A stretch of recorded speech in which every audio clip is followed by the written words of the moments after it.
Cristiano Ronaldo's comeback might be the single greatest redemption arc in history.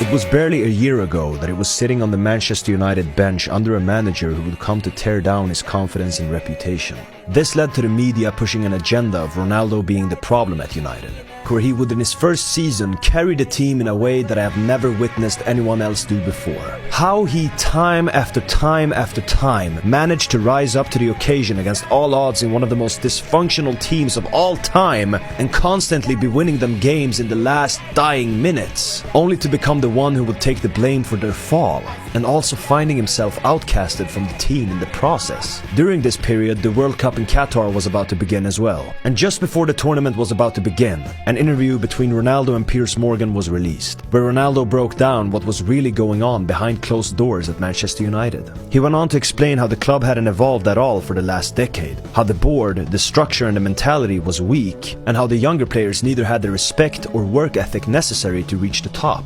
These kinds of comments gave Ronaldo a lot of criticism, but as time has passed, the more it has shown and proved that Cristiano Ronaldo was speaking the truth all along. But Ronaldo wasn't only going through one of the toughest moments in his career on the pitch. He was also going through one of his darkest moments outside of it. Earlier that year, his girlfriend Georgina had given birth to twins, a boy and a girl.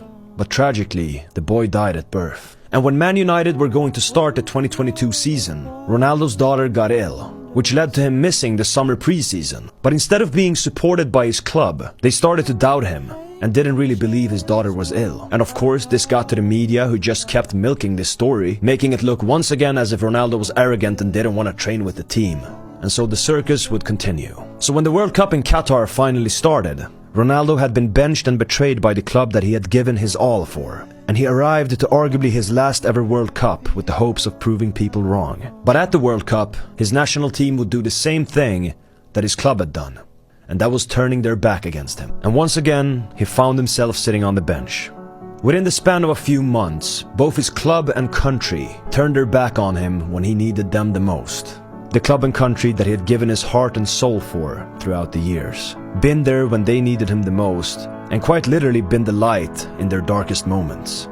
Portugal got eliminated in the quarterfinals of the World Cup against Morocco, a match where Ronaldo started on the bench, a match that ended in his tears. Till this day, I genuinely do not believe that Cristiano Ronaldo cried only because of the fact that his World Cup dream had ended. I believe that this was just a man who finally couldn't take it anymore, who for the first time showed his human side in an inhumane world.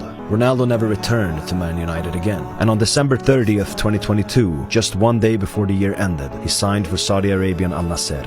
Something that made everyone laugh, that made everyone ridicule him, that confirmed that Ronaldo's era and time at the top finally was over. But Ronaldo's arrival to Saudi Arabia would revolutionize the footballing world. And shortly afterwards, many other players would do the same thing. Neymar, Benzema, Kanté, Mane and many others joined the trend that Cristiano Ronaldo had started. And in the Saudi Pro League, Ronaldo would bang in goal after goal in spectacular ways that reminded everyone of his prime.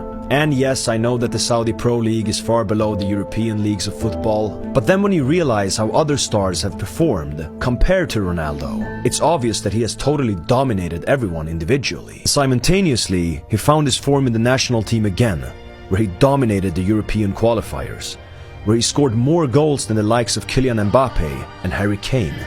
Only Lukaku scored more. But beyond all of this, it's just so damn wonderful to see Cristiano Ronaldo happy again. To see him celebrate with the same passion as he did over 20 years earlier, when he scored his very first professional goal.